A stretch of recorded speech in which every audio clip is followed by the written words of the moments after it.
주시고 오늘도 예배의 자리로 인도하심을 진심으로 감사드립니다.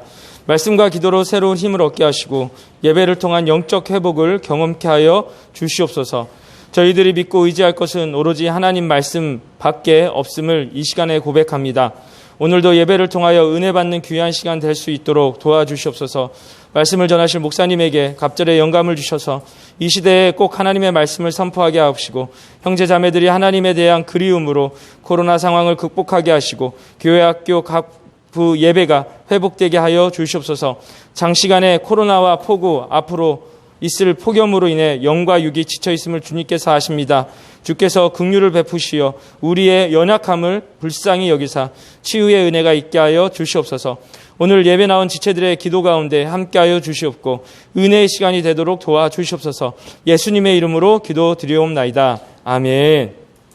예, 우리 진수빈 형제가 회사 방침상 오늘 나올 수가 없었습니다. 회사에서 회사원, 그러니까 직원 중에 한 사람이 코로나 접촉 동선에 포함되면서 자가격리를 요청을 했고, 그래서 우리 수빈 형제 회사 방침에서 종교시설이나 기타 이런 데를 가지 말라고 이렇게 하는 바람에 오늘 이렇게 기도문을 써서 대신 제가 대독을 하였습니다. 예, 이 점 양해해 주시고 계속 기도 많이 부탁드리겠습니다. 자, 오늘 우리 다니엘서 2장 25절에서 47절, 7장 13절에서 28절을 우리 보이스 바이블로 이 시간에 함께 듣도록 하겠습니다. 준비되셨죠? 예.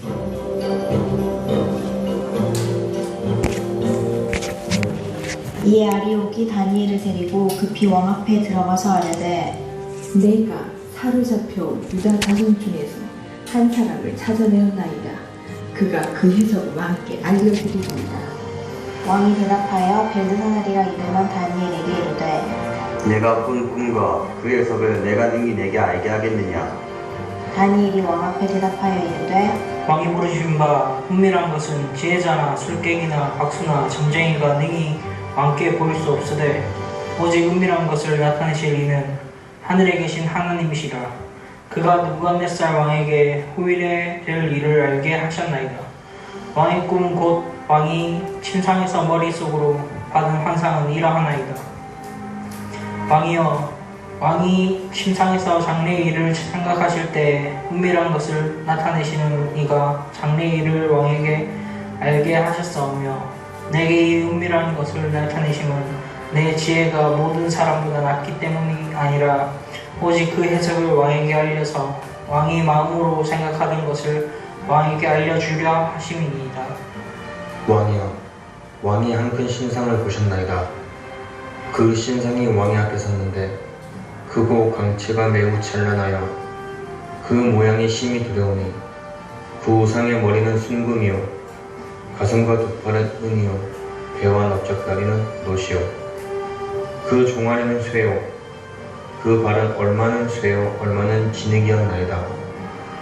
또 왕이 보신즉 손대지 아니한 돌이 나와서 신상의 쇠와 진흙의 발을 쳐서 부서뜨리매 그때의 쇠와 진흙과 놋과 은과 금이 다 부서져 여름 타작 마당에 겨같이 되어 바람에 불려간 곳이 없었고 우상을 친 돌은 태산을 이루어 온 세계에 가득하였나이다.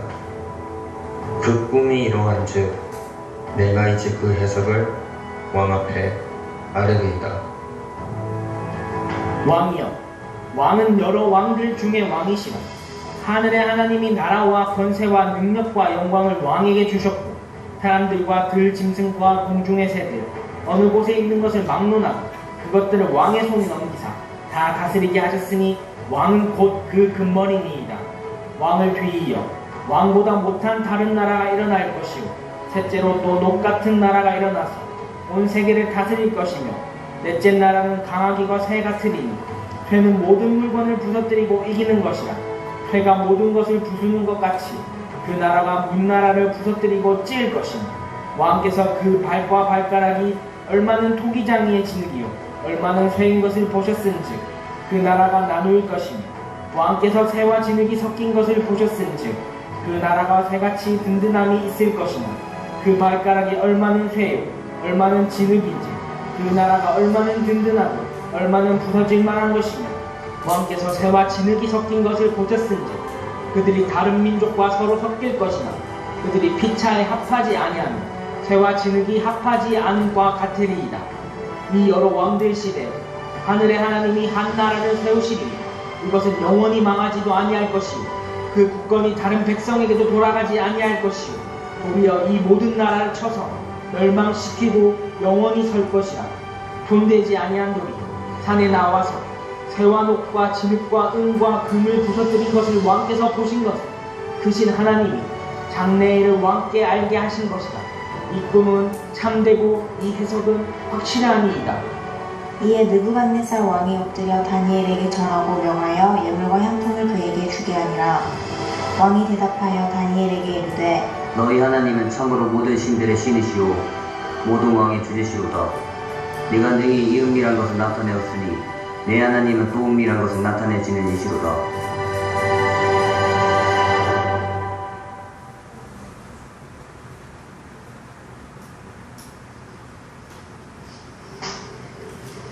내가 또 다음 환상 중에 보니 인자 같은 이가 하늘 구름을 타고 와서 옛적부터 항상 계신 이에게 나아가 그 앞으로 인도되매 그에게 권세와 영광과 나라를 주고 모든 백성과 나라들과 다른 언어를 말하는 모든 자들이 그를 섬기게 하였으니 그의 권세는 소멸되지 아니하는 영원한 권세여 그의 나라는 멸망하지 아니할 것이니라.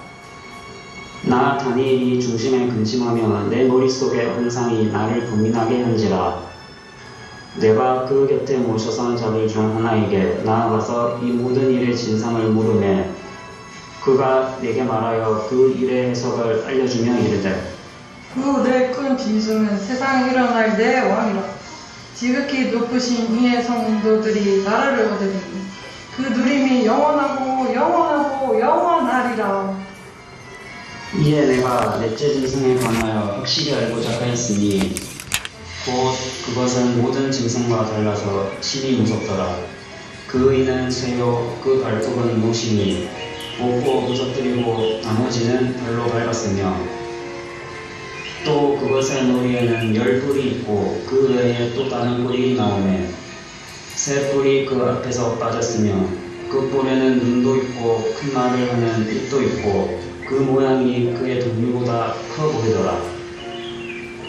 내가 본즉 이 뿔이 성도들과 더불어 싸워 그들에게 이겼더니 옛적부터 항상 계신 이가 와서 지극히 높으신 이의 성도들을 위하여 고난을 풀어주셨고 때가 이름에 성도들이 나를 얻었더라.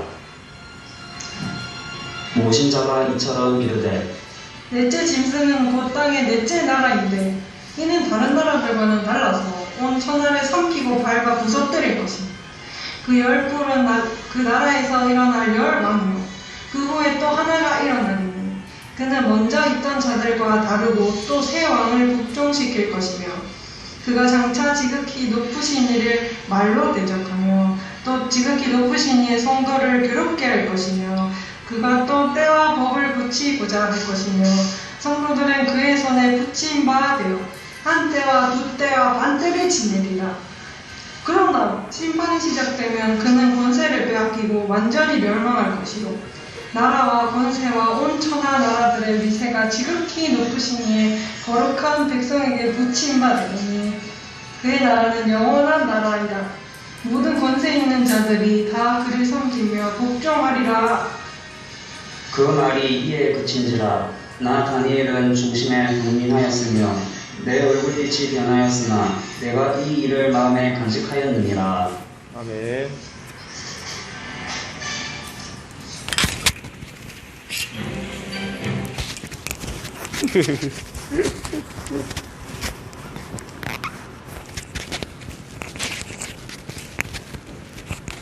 과연? 부끄럽죠?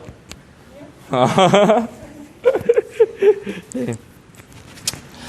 반갑습니다. 예. 여하튼, 참, 코로나라는 게 참 많은 부분을 힘들게 합니다. 근데 오늘 좀 전에도 확진자 추가 1명, 연산동, 그죠? 연제구에 확진자 1명 더 늘어났다고 문자가 왔는데, 여러분, 우리가, 올 보이스 썸머 위크스를 준비하는 목적은 하나입니다. 그러니까 포스트 코로나 시대를 살아가는 우리가 자신의 신앙을 어떻게 지키고 어떻게 자신의 신앙을 끝까지 이렇게 포기하지 않고 살아갈 수 있을까, 영적인 공급을 스스로 받을 수 있을까에 대한 문제를 우리가 사실 함께 좀 고민해 보려고 하는 것이죠. 제가 몽골에 단기 선교국 갔더니 거기 이제 풀타임, 그러니까 롱텀, 그러니까 7년을 하시는 이제 장기 선교사님들은 한 6개월을 혼자서 예배를 드리게 해요. 그래서 그러니까 교회가 있어요. 한인 교회도 있고, 그러니까 한인 교회도 있고, 그 다음에 그러니까 현지인들을 대상으로 우리 선교사님들이 세운 교회도 참 많은데 그 교회를 못 가게 해요. 그래서 매 주일 되면 그냥 그러니까 자기가 사는 집에서 예배를 드리고 함께 하나님 말씀 듣고 찬양하고, 하여튼 뭐 그렇게 하는 부분들이 있었는데, 저도 이제 딱 갔더니 그 선교단체, 그러니까 제가 협력으로 들어갔지만 그래도 그 방침을 따라서 한 달간 혼자서 예배를 드리라고 저한테 시키시더라고요. 그래서 한 달간을 예배를 드리는데 참 생각보다 힘들었습니다. 왜 그러냐면 항상 공동체 안에서 예배를 드리다가 하나님 앞에서 누구도 있는 것도 아니고 누가 보는 것도 아니고 그냥 혼자서 어떤 영상이 있는 것도 아니고 혼자서 찬송가 부르고 혼자서 대표기도 하고 혼자서 말씀 봉독하고 혼자서 설교하고 혼자서 주기도문하고, 그때 이제 전도사였으니까 뭐 그러고 이제 끝냈던 기간들이 한 달 정도, 딱 한 달을 해봤는데, 그것을 경험해 보면서 정말 쉽지가 않구나. 그런데 앞으로 우리에게는 그런 시간이 더 있을 수도 있겠다, 이런 생각이 듭니다. 우리나라는 분명히 대한민국은 종교의 자유가 주어진 국가인 것은 분명한 사실입니다. 아까 전에도 우리 공무원 한 분이 오셔가지고 뭐 몇 명 오셨습니까? 뭐 이렇게 뭐 방역하는 거 기타 등등 이런 걸 다 확인을 하고 정말 잘하시네요. 이렇게 확인 도장 찍어주시고, 뭐 도장은 아니지만 확인을 해주시고 그렇게 가셨는데, 분명한 것은 뭐 종교의 자유는 있지만 또한 우리가 사람을 사랑하고 또한 나라를 사랑하는 마음으로 함께 그 규칙 안에서 머물러 있어야 될 때 우리가 잘 생각해야 되는 것은 그런 가운데서 내가 어떻게 하나님의 은혜를 계속적으로 받을 수 있는가, 누릴 수 있는가는 분명한 고민인, 그리고 분명한 숙제가 되어야 될 거라고 믿습니다. 그래서 여러분들의 인생의 계획 가운데 혹 이런 날이 있을 때 여러분이 내가 어떻게 나의 신앙을 지킬 것인가, 그리고 고민해 볼 것인가에 대해서 오늘 좀 답을 우리가 함께 누리고 고민해 보고, 그리고 우리가 하나님 앞에 서기를 정말 바라며 이 시간에 우리 말씀을 시작하고자 합니다.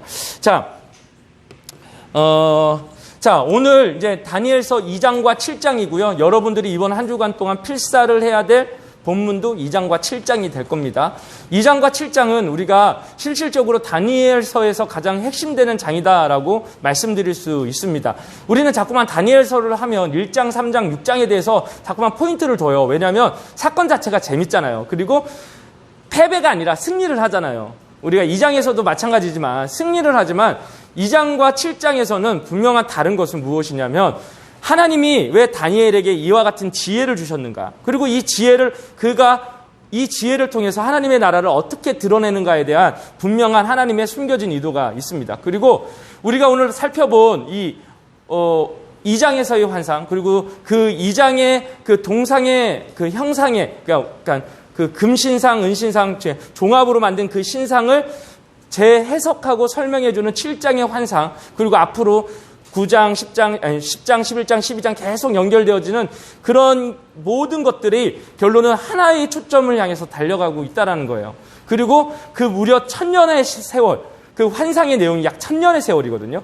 그러니까 580년부터 AD 472년까지의 그 내용들을 사실 한 번의 꿈으로 다 보여줬으니 얼마나 그가 정신이 없었겠습니까? 그래서 그런 꿈들을 통해서 하나님이 말씀하시는 바, 지적하시는 바가 뭔지를 우리가 좀 살펴보고자 하는 것입니다. 자, 제가 오늘 PPT를 사실 중고등부 설교도 있어가지고 PPT를 이번 주 설교, 다음 주 수요 설교 등등 뭐 준비하다 보니까 PPT를 많이 준비를 하지 못했습니다. 양해해 주시고, 자, 뺐습니까? 넘겨주세요. 정서 리더님. 중요한 거 아니니까, 될 때면 넘겨주십시오.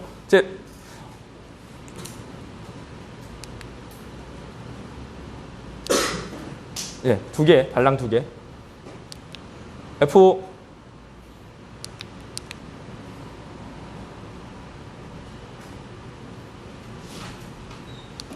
됐습니다.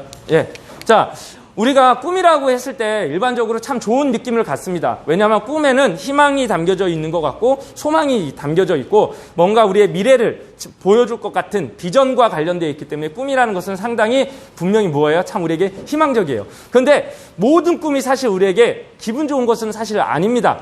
우리가 한때 뭐 꿈은 이루어진다라는 이 문구를 통해서 마치 우리가 꿈만 꾸면 반드시 이루어지고 그렇게 될 것처럼 우리에게 한때 막 그런 붐을 보여준 것도 사실이지만 중요한 것은 꿈은 다 그렇지 않다라는 거예요. 최근에 우리 딸내미가 기말고사 기간 때 가위에 눌렸어요. 그래가지고 한 2, 3일은 온 식구가 가위 눌린 얘기로 이런 얘기 저런 얘기로 지었습니다. 어두 시커먼 것이 와 그래가지고. 근데 제가 이번 주에 가위에 눌렸습니다. 제가 1998년 단체 가위 눌린 이후로 처음이어가지고. 근데 제가 가위가 눌린 게 아니라 제 꿈속에 제가 잠을 잤는데 그 꿈속에 걔가 가위가 눌리더라고요. 그래가지고 제가 귀신아 물러가라 예수 그리스도의 이름 명하노니 그러면서 깼거든요. 그래서 떠나갈지어다 이러다가 떠나갈지어다 하다가 새벽 3시에 깬 적이 있는데 하여튼 이렇게 좋지 않은 느낌의 꿈도 분명히 존재는 하는 것 같아요. 그리고 그 꿈 뒤에는 항상 뭔가 있을 것 같고 불안할 것 같고 뭐 그런 느낌도 갖지 않습니까? 자, 그런데 뭐 지금 우리가 꿈 얘기를 하려고는 하는 것은 아니니까 오늘 등장했던 느부갓네살 왕도 그리고 7장 1절에 다니엘도 악몽은 아니죠. 진짜 복잡한 꿈을 꾸게 되었다라는 것입니다. 그래서 우리 한글 성경에서는 꿈을 꾸었다라고 얘기하지만 영어 성경에서는 복수를 사용하고 있어요. 꿈들을 꾼 거예요. 그러니까 이게 여러 가지의 꿈을 꿨다라기보다는 그의 꿈이 너무나 복잡하고 너무 난해해서 아마 꿈들이다라고 영어 성경에서는 번역했다라고 학자들은 얘기하더라고요. 하여튼 그와 같은 꿈을 꾸었다라는 것입니다. 자, 그런데 이것은 느부갓네살만이 그가 근심했다라고 성경은 얘기하지 않아요. 느부갓네살 왕만이 근심했던 것이 아니라 다니엘조차도 그 꿈을 꾸었을 때 어떤 일을 합니까? 근심하였다라는 얘기예요. 그래서 7장 15절에도 그렇게 얘기하고 근심하여 번민하여서 그 선자에게 물었다라고 얘기를 해요. 그리고 28절에도 마음을 간직하기 직전에 그의 마음이 어때요? 그의 얼굴이 어두웠다. 근심하였다. 그렇게 얘기하면서 그 말을 가슴에 간직하였다. 마음에 간직했다라고 얘기할 때는 보아서는 그 꿈이 정말 그들에게 느부갓네살 왕이나 이 다니엘에게 정말 힘든 꿈이었다라는 것을 알 수가 있습니다. 자, 그렇다면 이 일들이 어떻게 진행되어집니까? 아침에 이 느부갓네살이 밤새 그 고민과 번민으로 인해서 잠을 이루지 못하고 아침이 되자 그의 신하들 중에서 지혜자들, 해석자들, 그 다음에 박수와 술객들을 다 불러드립니다. 전국에 있는 모든 자들을 불러들여서 그 꿈을 맞추고 해석도 해봐라라는 것이 그 느부갓네살 왕의 명령이었죠. 그러니까 뭐라고 합니까? 이 꿈을 맞추고 이 해석을 하는 자에게 내가 영광을 줄 것이요 그에게 많은 보물을 줄 것이다라고 얘기를 하자 이 술객들과 박수들이 뭐라고 얘기합니까? 지혜자들이 아니 그 꿈이 뭔데요?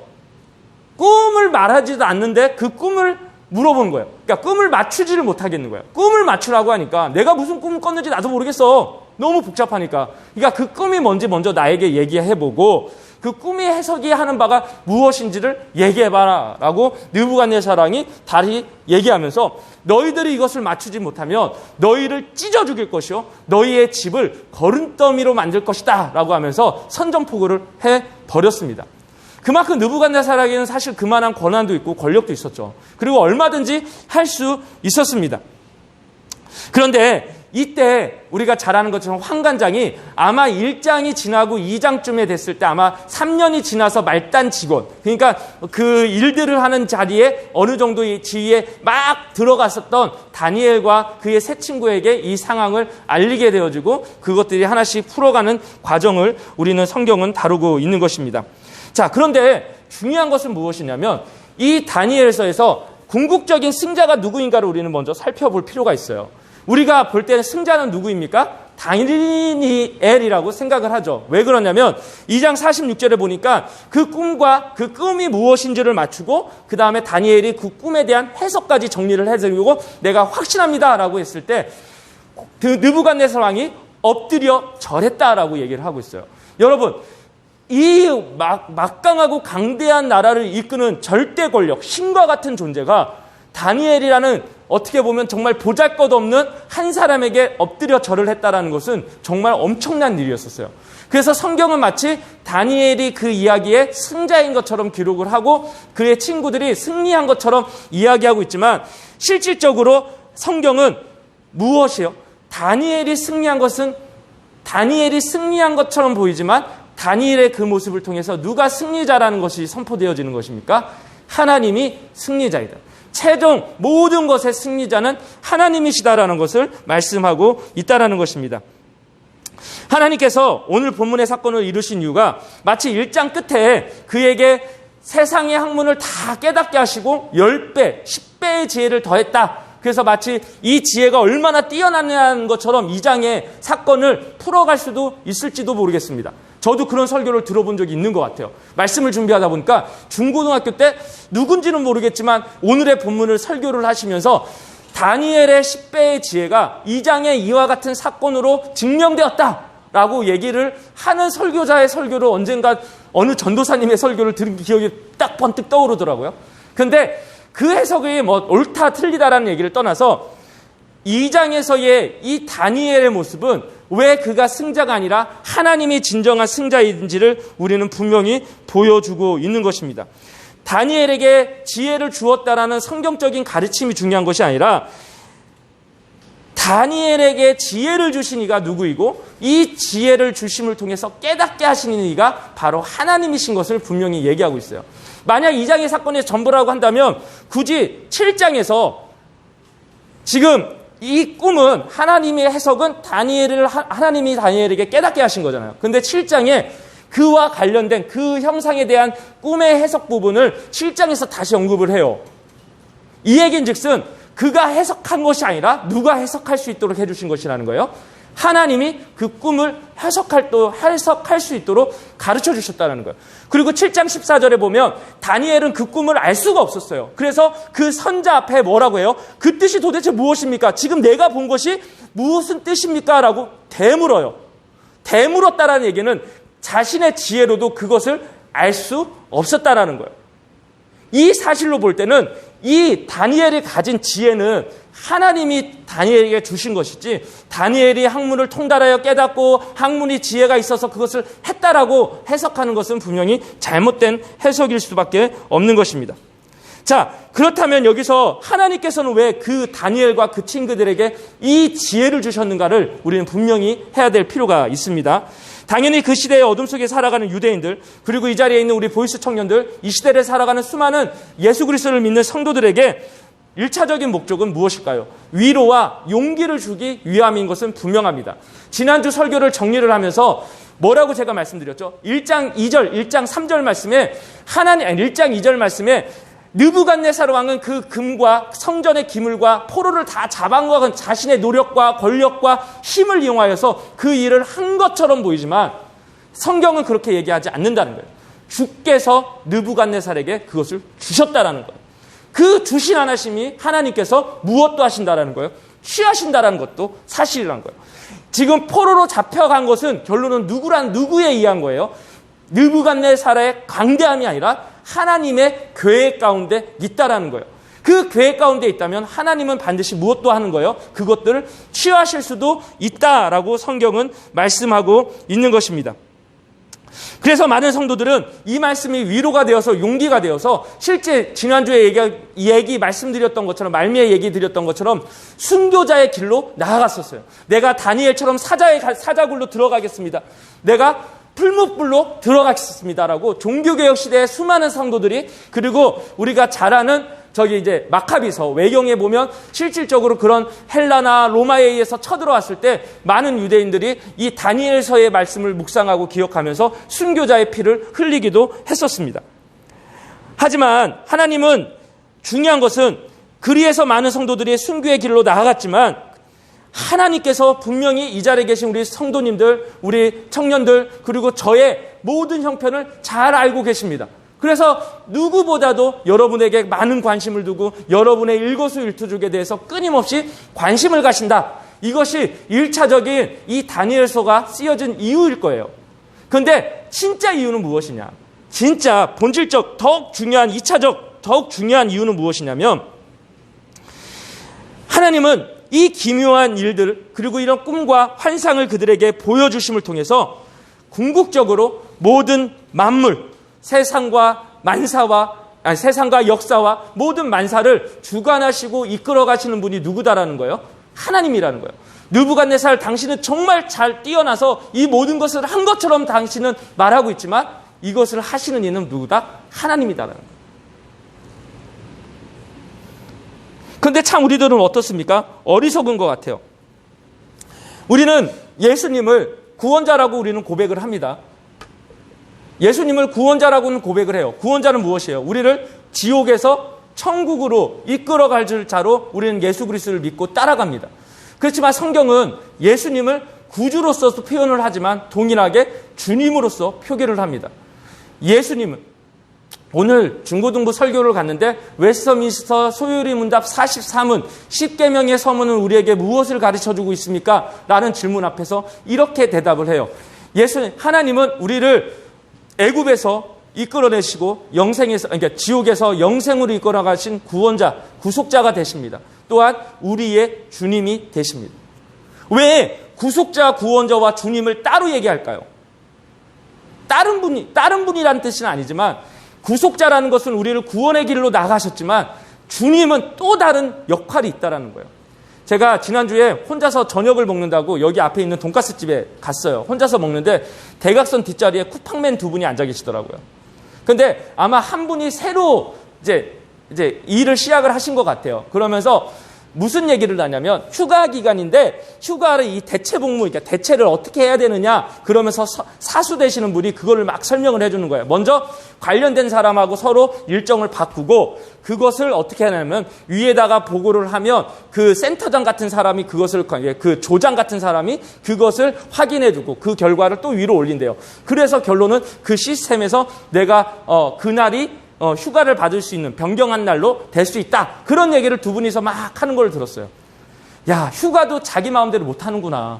아무리 내가 휴가를 가고 싶어도 어떻게 해요? 난 내가 쉴래요라고 해서 쉴 수 있는 것이 아니라 아무리 내가 그날 쉬고 싶어도 누구의 허락이 떨어지지 않으면 못 쉬는 거예요.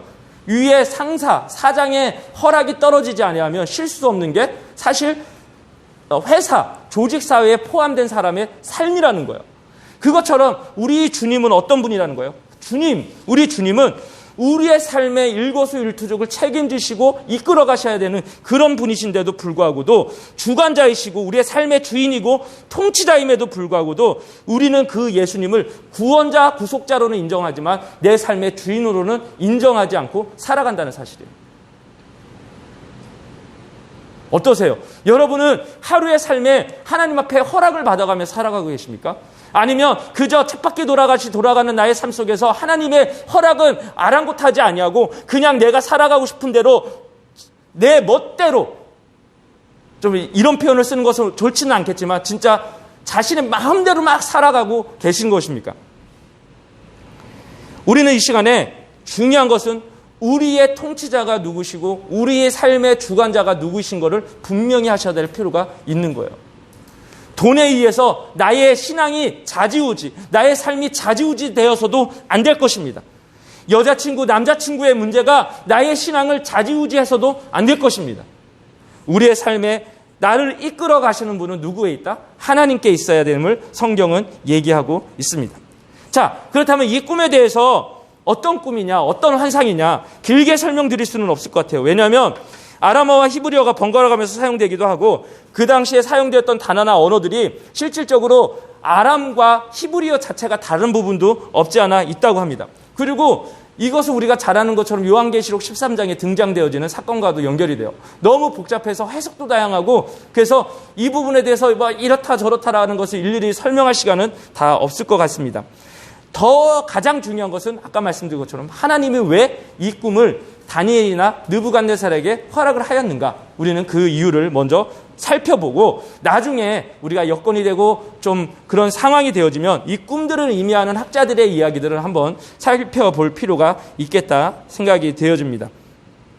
자, 여튼 2장의 느부갓네살의 꿈을 2장에서 해석은 하지만 7장에서 다니엘은 꿈을 다시 한 번 더 꾸면서 2장의 내용을 더욱 구체적으로 풀어가는 과정들을 다루고 있습니다. 자, 요 얘기예요. 바벨론과 메데바사 그리고 헬라 끝으로 로마까지 일어나는 약 1000년의 기간에 대해 이루어질 일이기 때문에 모든 꿈과 환상을 해석할 지혜를 가진 다니엘조차도 해석할 수 없는 난해하면서 참 힘든 부분들이 이 오늘 환상 가운데, 꿈 가운데는 등장을 합니다. 그런데 핵심적인 것은 무엇이에요? 아까 전에 얘기했던 것처럼 이 엄청난 역사의 가운데 이 소용돌이 가운데서 하나님은 그 모든 것들을 조종하고 간섭하고 계시다라는 사실입니다. 이 사실은 무엇을 얘기하는 거예요?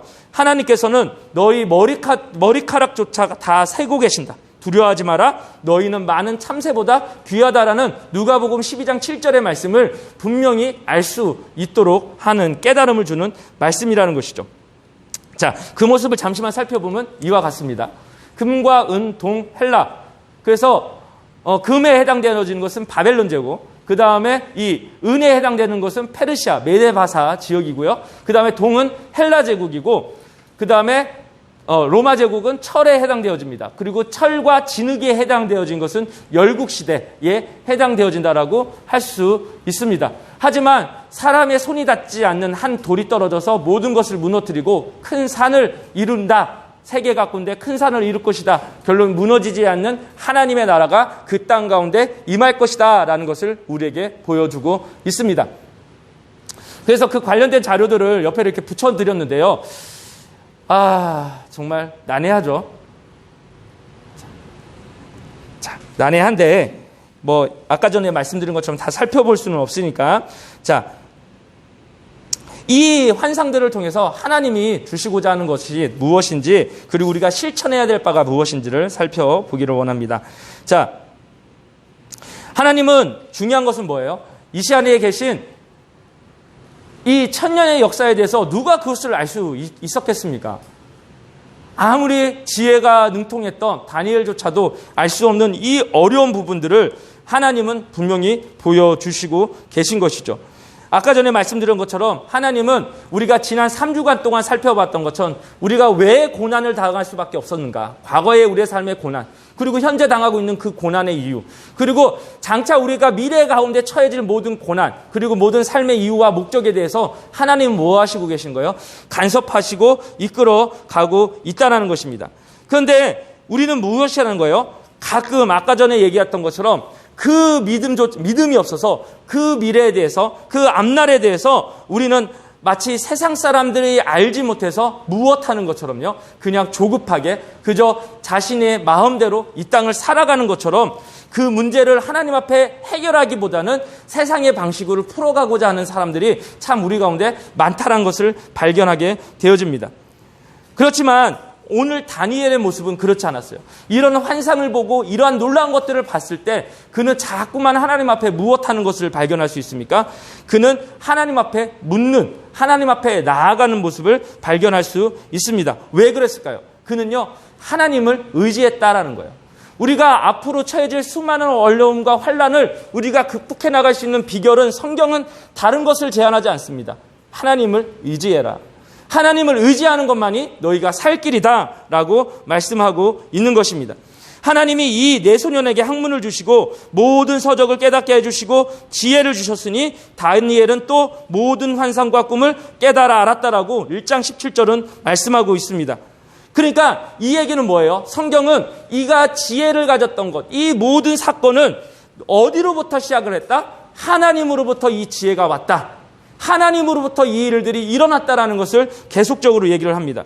그러니까 오늘 2장의 사건에 이러한 꿈들이 일어났고 환관장에 의해서 다니엘의 불림을 받았을 때 그 정말 수많은 사람들의 목숨이 앗아가기 일부 직전의 그 상황 속에서 느부갓네살 왕에게 뭐라고 얘기해요? 잠시 저에게 시간을 주십시오. 만약 그가 지혜가 능통하고 정말 모든 학문을 통달한 자였다면 바로 그 자리에서 자기의 그 재능을 뽐내듯이 이렇게 이럴 수 있습니다라고 말할 수 있지 않았을까요? 근데 그는 그렇게 하지 않았다라는 거예요. 잠시 시간을 달라는 얘기는 무엇이에요? 그것은 바로 그 다음 절의 사건을 보면 알 수 있습니다. 그는 왕에게 허락을 받고 다시 돌아가서 누구에게 나갑니까? 그의 새 친구에게서 가서 지금의 상황을 얘기하고 함께 무엇을 요청합니까? 기도를 요청하게 되더라는 것입니다. 그는 알고 있었다는 거예요. 자신이 뛰어나서 이 일을 해결할 수 있는 것이 아니라 하나님의 도움, 하나님을 의지하지 않는다면 그 모든 것은 헛것이요, 어떤 것도 이게 해결되어질 수 없다는 사실을 그는 정확하게 알고 하나님의 도우심을 받을 그 시간을 구했다라는 것입니다. 그런데 우리들은 어때요? 참 급해요. 여기에는 저를 포함해서 여러분들도 참 급한 것 같습니다. 어떤 일이 생기고 어떤 일을 하려고 하지만 2년, 3년 내에 그 계획이 이루어지지 않으면 어떻게 합니까? 우리는 자신을 비난하거나 그런 결정을 할 때 조언을 주었던 사람을 비난하기도 합니다. 혹은 나의 부모님을 비난하기도 합니다. 왜요? 내가 이렇게 말씀 따라 살았는데 혹은 이렇게 살았는데 나는 아무것도 왜 이루어지지 않을까?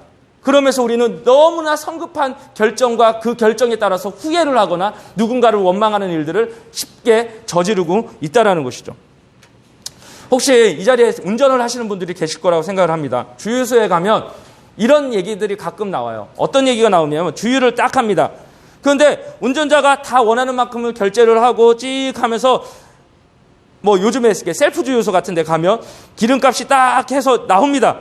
근데 그때 여인의 목소리가 하나가 딱 등장을 해요. 뭐라 그러냐면 영수증이 나오는 중이니 잡아당기지 마세요. 영수증이 나오는 중이니 잡아당기지 마세요. 영수증이 나오는 중이니 잡아당기지 마세요. 왜 그 문구가 떠요? 나오지도 않은 영수증을 잡아 뜯으니까 뭐가 되잖아요. 기계가 파손된다는 거예요. 그러니까 그 얘기인즉슨 정말 많은 사람들이 영수증 나오는 그 2, 3초의 시간을 못 기다리고 확 잡아당기는 거예요. 자꾸만. 그러니까 제발 참아주세요. 자, 조금만 기다려주세요. 영수증이 나오니 잠시만 기다려주세요. 영수증이 나오니 잠시만 기다려주세요. 그 말을 반복하는 것을 통해서 참으라는 거예요. 우리 한국인들은 더욱 그러려는지도 모르죠. 워낙 급하니까. 그런데 중요한 것은 무엇입니까? 하나님의 나라 가운데서 우리는 기다리고 참고 인내하는 그 과정들이 우리는 필요하다는 거예요. 인내하지 아니한다면 우리는 하나님의 나라가 이렇게 아름답게 완성되어질 것이고 분명히 임할 것인데 우리는 그 완성될 나라를 바라보지 않고 그저 지금 당장 해결을 돼야 되니까 빨리 얘기를 하더라는 것이죠. 우리 보이스 지체 여러분들, 혹시나 여러분들이 하시는 일들 중에서 지금 당장 이루어지지 않았다고 급하게 뭔가를 승부를 보시려고 하시기보다는 도리어 참고 기다리면서 하나님의 때를 바라보시기를 정말 다시 한 번 더 소원합니다. 여러분들 필사를 하는 것도 그래요. 저는 이번에 참 개인적으로 필사를 하면서 은혜를 참 많이 받았습니다. 지난 화요일 날 이렇게 필사를 하고 있는데 뭐 이 얘기를 제 자랑 차원에서 하는 것은 결코 아닙니다. 오해는 마십시오. 필사를 하다가 울었어요. 울었다라는 것이 은혜의 증거라고 말씀드린 것은 결코 아닙니다. 필사를 하는데 마음 가운데 한 마음이 저한테 들어왔어요.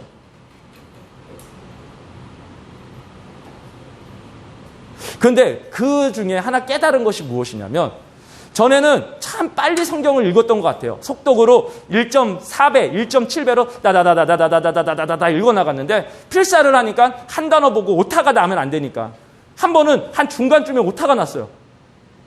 다시 버리고 다시 썼어요. 처음서부터. 쓰면서 하나님이 이런 은혜를, 이런 마음을, 이런 단어를 통해서 우리를 이끌어 가시는구나라는 것을 많이 느끼게 되었습니다.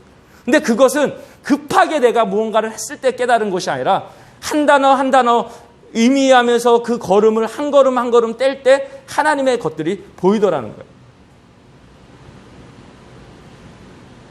분명히 충분히 여러분 이해합니다. 동기생이 정말 먼저 승진을 한다든가 동기생이 뭐 좋은 뭐 어떤 것으로 인해서 뭐 나보다 나은 삶을 살아가고 있을 때 우리는 조급할 수밖에 없다는 것을 전 진짜 잘 알아요. 진짜 잘 알아요. 하지만 꼭 빠른 것이 결코 좋은 것도 아닙니다. 그 누가 그러더라고요. 대기업에 들어가지 않는 이유 중에 하나가 무엇이냐면 그분들은 빨리 하고 빨리 명퇴를 해요. 퇴사가 돼요. 다른 사람들이 한참 이제 자리를 잡을 쯤에 되면 이미 퇴사가 돼버려요. 50살, 50대 중반에. 다른 사람은 65세, 70세까지 일을 하면서 자신의 이 삶들을 계속 계획할 수 있는데 한 55세 정도 되면 퇴사가 돼버려요. 80세, 90세, 30몇 년을 더 살아야 됩니다. 그러니까 항상 빠른 것이 좋은 것은 아닌 거예요. 특히 하나님의 나라는 더더욱 그렇습니다. 그래서 야고보서 1장 4절 말씀에 보면 이렇게 말씀해요. 인내를 온전히 이루라. 이는 너희로 온전하고 구비하여 조금도 부족함이 없게 하려 함이라. 인내를 온전히 이루라. 이래야지 너희가 하나님의 나라의 온전한 사람으로 자라가는 가장 핵심은 무엇이다? 바로 다른 것이 아니라 인내라는 거예요. 야고보서 5장 11절은 또한 보라 인내하는 자를 우리가 복되다 하나니 너희가 욥의 인내를 들었고 주께서 주신 결말을 보았거니와 주는 가장 자비하시고 긍휼을 여기시는 이시다 라고 말씀하고 있습니다. 누가복음 21장 19절 말씀은 너희의 인내로 너희의 영혼을 얻으리라 이렇게 말씀하고 있어요. 그러니 우리는 이 땅을 살아가면서 조금 더 인내하면서 하나님 안에서 머물러 있는 것이 필요한 것 같아요. 지금 다니엘과 같이 급박하고 정말 긴박한 순간 속에서도 우리는 하나님 잠시만요. 세상아 잠시만 멈춰라 해놓고 하나님 앞에서 새벽을 깨어 기도하고 정말 눈물로 기도할 수 있는 그래서 하나님 앞에 뜻을 구하고 그 응답을 받을 때 비로소 한 걸음을 담대하게 내디딜 수 있는 우리가 돼야 될 줄 믿습니다. 그래서 제가 우리 안혜정 간사님하고 희준 리더한테 그랬어요. 나 특별 새벽 기도하고 싶다고. 우리 보이스 청년들하고. 그랬더니 시간이 우리가 너무 이제 없으니까 급박하게 준비하면 별 효과가 없을 것 같아서 목사님 그럼 연말쯤에 우리가 2020년을 마무리할 때쯤에 한 6시 정도의 교회에 모여서 우리가 한번 다 같이 해보시는 건 어떻겠습니까? 그래서 전 길게 할 자신이 없어요. 한 일주일 딱 5일 정도만. 그래서 우리 같이 기도하고 2021년을 하나님의 뜻 가운데서 한번 시작해보는 것은 어떻겠나 그런 생각도 가져보게 되었습니다. 분명히 이 인내함에는요 소망함이라는 것이 반드시 필요합니다. 소망이라는 단어가 혹시 무엇인지 압니까? 행복한 마음으로 기다리는 것을 소망이라고 사전에서 말하고 있습니다. 소망이란 불평하지 않고요 조급함도 없이 오직 믿음으로 침착하게 그분의 약속이 성취되어지기를 기다리는 것이 바로 소망이라는 것입니다. 우리들이 주님의 약속을 믿고 있는가 또 주님께서 우리와 맺은 약속을 성취하실 것인가를 우리가 바라볼 때는 그 신뢰가 있다면 우리는 당연히 행복한 마음으로 그 기다림을 지켜보시면서 살아가야 되는 것이 필요한 것이죠. 여러분 다시 한 번 더 말씀드리는 것은 결코 쉽게 이런 일들이 일어난다면 그것은 결코 우리에게 행복을 주어지지 않습니다. 조금 고단하고 힘들게 그 일들이 이루어졌을 때 우리는 그 행복감을 더욱 배가로 누릴 수가 있는 거예요. 그래서 조금 급하시더라도 우리가 하나님의 나라 안에서 그 인내함으로 하나님의 나라가 여러분의 삶 가운데 어떻게 이루어지는지를 꼭 바라보았으면 좋겠습니다. 그 다음에 두 번째는 무엇이냐면 바로 기도하라라는 거예요. 그런데 단순히 여기서 기도하라는 것은 혼자가 아니라 함께 기도할 수 있는 사람을 찾아가시라는 거예요. 그래서 저는 정말 제가 지난번에도 한번 얘기를 했지만 아마 그 다윗과 요나단에 대한 얘기를 드릴 때 아마 그 얘기를 드린 것 같아요. 무엇이냐면 반드시 동기사랑 나라사랑 반드시 믿음의 사람들을 짝지어 가셔야 됩니다. 혹시나 여기서 혼자서 신앙생활하고 계시는 분이 있다면 여러분 좀 거룩한 욕심을 가지시고 죄송하지만 이런 표현이 아니지만 뭐 독고다이 같은 신앙생활을 하지 마시고 주의한 믿음의 동역자들을 반드시 찾으셔야 되는 것이죠.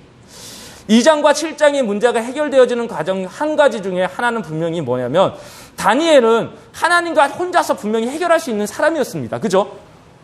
7장의 사건도 보면 7장 15절에도 그냥 그 선자 앞에 물어봐요. 도대체 무슨 뜻인지 저 모르겠는데 해석 좀 해주세요. 그랬더니 옆 사람이 다 해석을 해줘요. 이처럼 다니엘은 충분히 할 수 있었음에도 불구하고도 2장의 사건을 보면 함께 했던 사람들이 등장을 해요. 누구요? 다니엘의 세 친구 사드락과 메삭과 아벳느고가 그들과 함께 하고 있었다라는 것입니다. 그래서 믿음의 생활이라는 것은 혼자 하는 것이 결코 아니라는 것이요. 전도서 4장 12절은 그래서 한 사람이 패하거니와 두 사람이면 맞설 수 있나니 세 겹줄은 쉽게 끊어지지 않는다. 그래서 여러분의 삶에 있어서 항상 기도할 수 있는 사람, 함께 기도의 마음을 나눌 수 있는 사람들을 꼭 만나셔야 돼요.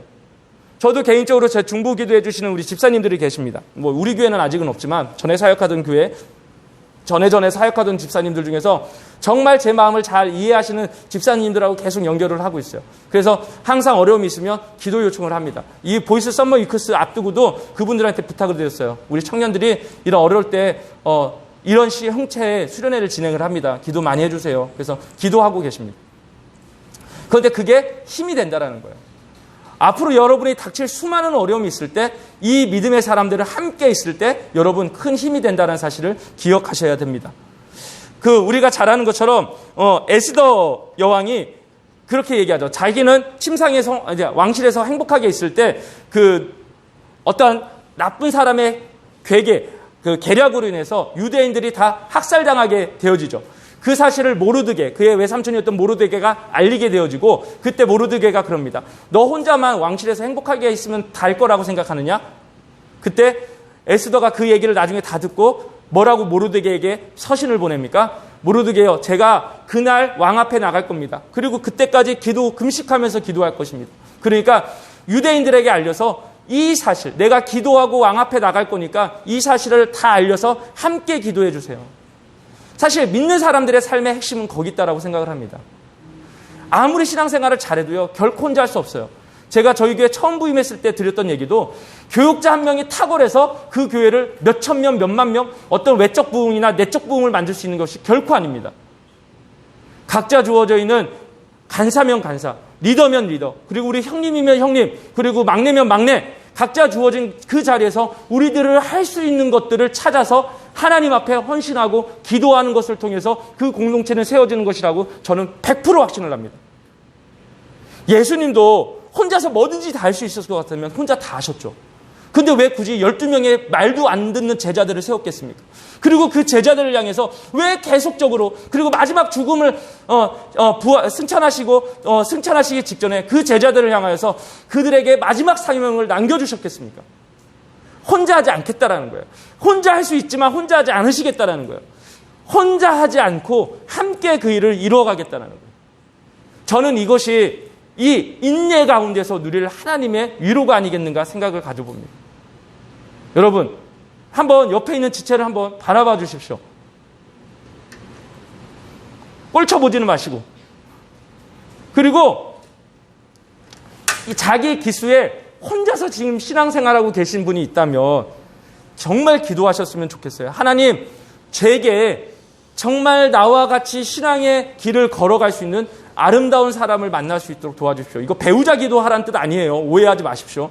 배우자는 하나님께서 때가 되면 주실 거라고 믿고, 하나님, 저와 신앙의 연배로 같이 신앙생활할 수 있는 분을 꼭 만나게 해주십시오. 다윗과 요나단처럼 나이 차가 있을지라도 그 사람하고 몇 마디만 나눠도 그 사람은 나의 마음이 되어서 함께 기도해주고 그 사람의 기도의 제목과 그분의 삶이 나의 삶이 되어져서 함께 기도할 수 있는 그 사람, 그러한 기도 제목을 나눌 수 있는 사람을 만나게 해주십시오라고 기도하십시오. 죄송하지만 혼자서 신앙생활 하잖아요. 오래 못 가요. 조금 어려움이 만나고 환난을 만나잖아요. 그러면 이분들 마음에는 항상 그래요. 나 떠나야지. 나 떠나고 싶어. 그 생각을 해요. 그래서 여러분들이 한번 그 아름다운 믿음의 결단을 통해서 하나님의 나라를 이루어가기를 주님의 이름으로 소명합니다. 한 가지 얘기를 더 해야 되는데 제가 오늘 장례식장이 있어서 말씀을 사실 많이 줄였습니다.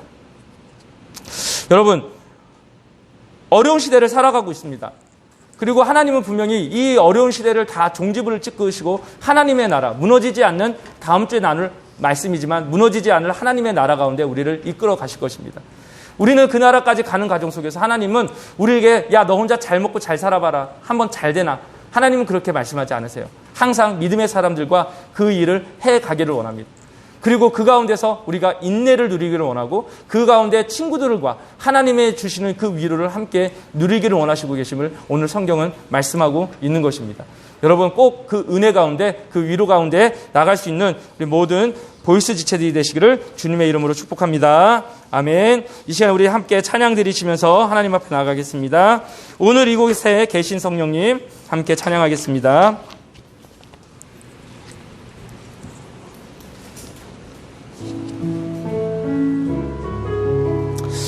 지금 우리 찬양 준비하시면서 여러분 그 나눠드린 페이퍼에 보면 한 장을 더 넘기시면, 그러니까 설교 정리하는 거 적고 한 장을 더 넘기시면 아마 기도 제목 적는 게 있을 겁니다. 맞죠? 맞죠? 예. 거기에 여러분 2장이 같은 내용입니다. 그런데 그것을 적어드리는 이유는 우리가 다음 주에 함께 할, 원래는 이 프로그램이 아니었어요. 근데 코로나로 인해서 오늘 조별 모임이 저희 이제 할 수가 없는 상황이 되면서 좀 프로그램을 이렇게 다른 우리가 차선책으로 준비했던 프로그램이 돼서요. 한번 이 찬양 저희가 부르는 동안 여러분의 삶의 기도의 제목 그리고 여러분의 삶의 이러한 일들을 좀 소망하는 마음을 가지고 우리가 함께 기도 제목을 꼭 적어주시면 좋겠습니다. 그래서 반을 쪼개서 제출해 주셔야 되죠. 그죠? 네, 맞죠? 반제출 맞죠? 한쪽을 제출해 주시고 한쪽은 여러분이 가지고 가셔서 함께 우리가 기도하고 함께 했으면 좋겠습니다. 한번 우리 반주 좀 부탁드릴게요. 그리고 여러분